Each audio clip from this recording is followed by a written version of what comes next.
ഈയിടെ എൻ്റെ ഒരു സുഹൃത്ത് അശ്വതി വത്സലാന്ന് പേര് മാറ്റിയതിൻ്റെ പിന്നിലെ കഥ ചോദിക്കുകയുണ്ടായി. പ്രത്യേകിച്ചൊന്നുമില്ല, അതെൻ്റെ അമ്മയുടെ പേരാണ്.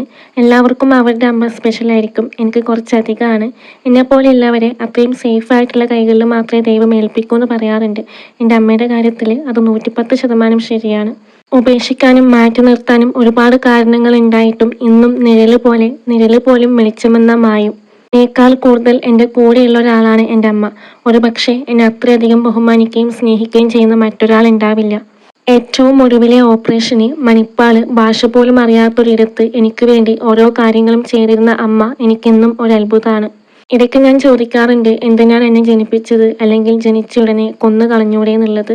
എൻ്റെ ഏറ്റവും വലിയ വിഡ്ഢിത്താണ് അത്. പക്ഷെ എന്നാലും അതിന് അമ്മ ഇന്നേ വരെ മറുപടി ഒന്നും പറഞ്ഞിട്ടില്ല.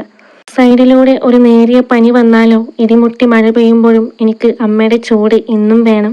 ആ പേര് കൂടെ ചേർത്തപ്പോൾ എനിക്ക് കിട്ടിയ ആത്മവിശ്വാസവും ധൈര്യവും ചില്ലറയൊന്നുമല്ല. ഇന്നും അതെന്തിനാണ് പേരെങ്ങനെ മാറ്റിയതെന്ന് ചോദിച്ച് മുഖം ചുളിക്കുന്നവരോട് എനിക്ക് പറയാൻ ഉത്തരമൊന്നുമില്ല. വൈകാരികമായിട്ടുള്ള ഒരു മൊമെന്റ്സ് ഒന്നും ഞങ്ങൾ തമ്മിൽ ഉണ്ടായിട്ടില്ല. പക്ഷേ എൻ്റെ ഉള്ളിൽ നിറഞ്ഞ സ്നേഹമാണ് എൻ്റെ അമ്മ.